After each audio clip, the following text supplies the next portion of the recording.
Many say that the 90s were the golden era of Nicktoons. Many also say that the 2000s were the golden era of Nicktoons. So fret not, 2010's kids, give it a few years, and the same will be said about your era. And once those cartoons are nice and nostalgic, feel free to revisit this video so we can ruin them for you. I'm Keefinosi with Wicked Binge, and this is 2010's Nicktoons adult jokes, cleanest to dirtiest. This should be fascinating. Oh man, the nostalgia's already hitting with this one. Winx Club is first up. You might remember it as the show that replaced SpongeBob on weekday mornings at one point. Yeah, my inner child is still healing from that. Health ed class. When the Tree of Life starts giving birth again, Brandon notices... Funny, that's not what we were taught in health ed class. Brilliant observation, Brandon, but I'm sure they didn't tell you to screw plants either, right? Right, Brandon? Hello? But look where it got me! Palladium is right on two levels here. When his student gets bitten by a mosquito, he points out that it's fair since they're near a swamp, and when she shows him where it got her, the upper thigh, he's right to look away and try and change the subject. Oh my, what I meant was, to be short and to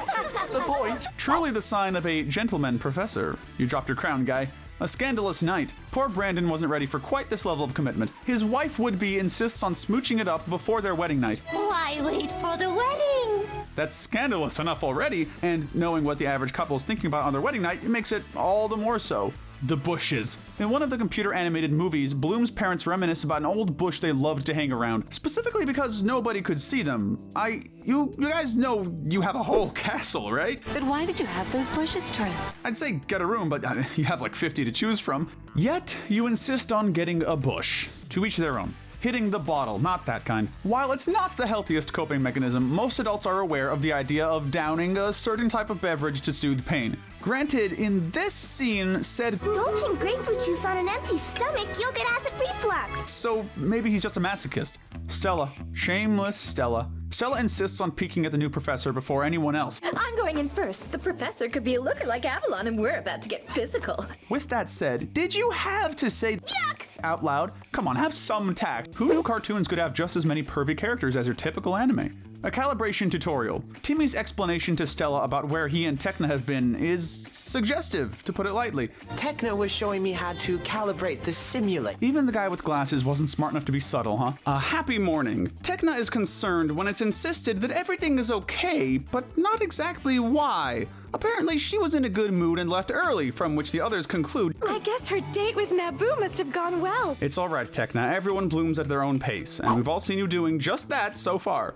Actions speak louder than words. Man, this show was way thirstier than we remember. When Bloom tells Sky, Sometimes one word is enough to sort things out or mess it up. Sky decides to suggest, So maybe we better not speak. while sitting on a bed and holding her hands. Smooth, Sky. Now fade to black and stay that way. Some things can't wait until morning. Headmaster Saladin pays Miss Farragonda a visit in the dead of night, and given her clear attraction towards him, it's all too clear what important reason she was hoping he had for the visit. Even the fight scenes aren't free from innuendos. Icy warns Bloom, But be careful not to get your dress wet. If it shrinks anymore, you'll be in trouble. and she's got a point. Bloom, that'd clearly be a dress code violation. That's the only implication here, and there are absolutely no others at all. We're moving on to the next show, but if you're a fan of action, fret not, the 2012 Teenage Mutant Ninja Turtles cartoon is here to fulfill your desire. Donnie roasts Metalhead's mom. When Metalhead is brainwashed to fight the Turtles, Donnie insults him by saying that his mom wore combat boots. The one who is called your mother wears the boots that are made for combat! That might sound like not even an insult, but during World War II, prostitutes often wore army boots as a sort of dog whistle to let soldiers know they were DTF. In other words, here's an alternate translation of Donnie's line. Raph is sick of long introductions. If you're ever on a phone call with Raphael, be sure to get to the point. When Lord Dreg starts his own spiel, Raph immediately roasts him and tells him in no uncertain terms, Could you hang on a second? I just got a phone call here from someone named I don't give a flying. That's great! There's always at least one cut-off swear word, isn't there? Can't beat the classics. Donnie's relentless jealousy. If you remember nothing else about this iteration of the Turtles, you probably remember that Donatello was down horrendous for April. When Casey and her split up in the woods, he expresses his frustration to Mikey. What happens when two teenagers who like each other go out into the woods alone? How about some trivia? Do they A, bang, B, die, or C, die while banging? By all means, take your time with the answers. April's costume. When April gets a form-fitting outfit in one episode, similar to her classic one in the 80s, which doubles as her fit in Nickelodeon All-Star Brawl, Casey and Donnie can't help but ogle her like the hormonally stressed-out teenagers they are. Okay, you guys are creeping me out. Come on, Donnie, you literally only wear a headband most of the time. If anyone should be the odd one out, it's you. Raph's me time. When Mikey walks past Raph's room, he sees him moving his wrist and producing the squeaking sound. Raph is of course embarrassed to get caught doing that perfectly natural thing that every teenage boy does, playing with action figures of course. Though you wouldn't be blamed if you thought he was playing with something else. I mean, hopefully not, considering his first instinct was to throw what was in his hand at his brother. Modern problems require modern solutions. You might think that some tanuki helping the turtles by acting as makeshift parachutes is pretty innocent in a cartoon setting, right? And that's reasonable. The Tanuki are helping us? Then you notice that they pull these parachutes out of their pants, and then you also notice that tanuki are fabled to have shape-shifting powers and massive ball sacks, and, you know what? I think that's a vivid enough picture for one lifetime. The ship has sailed, unfortunately. A sea monster encounters the turtles' ship underwater. Don't worry, it doesn't hurt them. It just psychologically scars them for life by, you know, humping their giant submarine. Ugh. Last time I checked, Mr. Sea Monster, ships cannot consent. That's the wrong kind of monster you're behaving like. Speaking of intense action and unhealthy ships, our next show is The Legend of Kora, Avatar's awkward but still enjoyable younger sibling. Did you know the first Avatar, Wan, was based on the Greek mythological legend of Prometheus? Like Wan, he stole fire from the gods to give to the less fortunate, except instead of just impoverished people, Prometheus took it for all humankind. He was, like Wan, caught and punished, but since Wan doesn't have regenerating organs that get eaten by crows every day for eternity, we're gonna have to say that he got off a lot easier than he could have. Some classic pop culture references. There are also some references to widely known pop culture. Some are innocent, like Toph's introduction to the story being an allusion to that of Yoda from Star Wars, similar setting and all. Others are a bit more scandalous though. In one scene, Kora is bound with restraints similar to those of Hannibal Lecter, the infamous serial-killing cannibal from The Silence of the Lambs. Wu, master of the dance. Let's continue by giving Wu some credit for his impeccable dance moves. The guy straight up emulates Beyonce while giving the energy of Lady Gaga and Glenn Quagmire in a blender. You sure that's the guy you want running the Earth Kingdom? Love him or hate him, he's got some moves. We're just not sure what kind. Tano, thank you. During the pro bending arc, a douchey competitor named Tano tries to get with Kora. If you'd like to learn how a real pro bends, I could give you some private lessons. That's perhaps the most unsettling way he possibly could have worded a pickup line. It'd be impressive if it weren't so creepy. Crazier than a what kind of rat now? When Petard Jr. believes Varric and Bolin blew themselves up, he calls them, "That man was crazier than a sewer pipe elephant rat." As silly as that sounds, and relatively normal by Avatar universe standards, it's actually a kid-friendly version of the phrase crazier than a house rat. Nuktuk's grief. During one of the most tragic moments in Nuktuk mover history, Nuktuk laments the loss of his dear animal buddy with the cry of, "Nuk, no!" Which, while fairly innocent given how often he says Nuk in general, could easily be misheard as "fuck no" if you aren't paying attention. Ow, my instrument! When Marko ignites Bolin's hot tub out of anger, his scream of pain reveals that his instrument was caught in the crossfire. Ow, my instrument! Look, man, we all get mad, but that's a low blow, literally. Bolin's hangover, but it's not as low as kissing your brother's girlfriend after already turning her down. It's not hard to see why, in the morning, Bolin's slurring his words and looks practically dead inside. Worry not, guys, he can quit anytime he wants, surely. Now, we'll get back to the big name shows soon, but for right now, we have a quick detour to Monsters vs. Aliens. You know, that DreamWorks movie that wasn't as good as Kung Fu Panda that got a Nickelodeon spin-off show that wasn't as good as the Kung Fu Panda one? We just have one entry for it, but it's a doozy.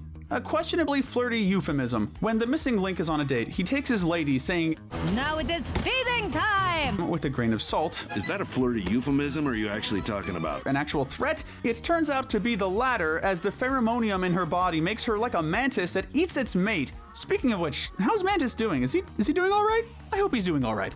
If there were a Best Friends Hall of Fame, these guys would be in it. Next up is Sanjay and Craig. This show was gross. Look, love it or hate it, we don't think it's controversial to say that Sanjay and Craig was a gross show. The literal first episode was about them giving the world's first ever butt transplant to their neighbor who, as a side note, sounds like Herbert from Family Guy. Oh, when I wake up, I'll be a nude man. Not sure if that's just us, but another episode sees Sanjay getting pregnant with a fart he held in, which is about 10 steps farther than the swallowing a watermelon seed will make your stomach grow a watermelon rumor parents told their kids for some reason. This fart baby's the best thing that ever happened to us. Nick has always had more gross out humor than the average network, but few shows have been so blatant about it. It's almost respectable. Almost. The imagery gets worse though. Just take this one scene of a bathroom stall, complete with all the filthiest scenery, from a character with what appears to be a penis growing out of its butt, you know, dick butt, to what we can only guess is a glory hole. But given that it's dripping blood, it actually might be a crime scene. In another episode, there's some hieroglyphics in the back that include a pickle, a pointing finger, and an OK sign finger. You might miss it, but even the average 10-year-old watching the show would be cracked up noticing something so blatantly vulgar. Now we move on to a show Nickelodeon took away far too soon, Harvey Beaks, which, spoiler, will be another short one. The only somewhat suggestive scene we found was this one, which depicts Rooster revealing to his father, "I've given my life to Foo," which prompts him to be surprised but supportive, making this a joke that, while suggestive, actually turned out to be pretty darn wholesome. And of course, Foo is always welcome in our home. But our next to last show from this era can do both wholesome and vile. The Loudhouse is up next, and if the terrifying fandom this show has isn't enough to scare you off, maybe this'll be. First off, can we talk about Clyde and Lori? A kid having a crush on his friend's much older sister isn't all that weird. It's honestly a step below Carl Weezer's crush on Jimmy's mom, after all. But Clyde's obsession with Lori can get a little unsettling sometimes. His most notable trait there is having frequent nosebleeds whenever she sees him, probably a reference to the anime trope where characters often have nosebleeds to express their attraction. Despite this, he's got some level of confidence when flirting with her, or a cardboard cutout of her at least. "Don't worry, beautiful. I'll share my buns with you." Oh, don't go thinking Lori is totally innocent either. We haven't forgotten her using Clyde, an unconscious 11-year-old, to try and make Bobby jealous at a fair.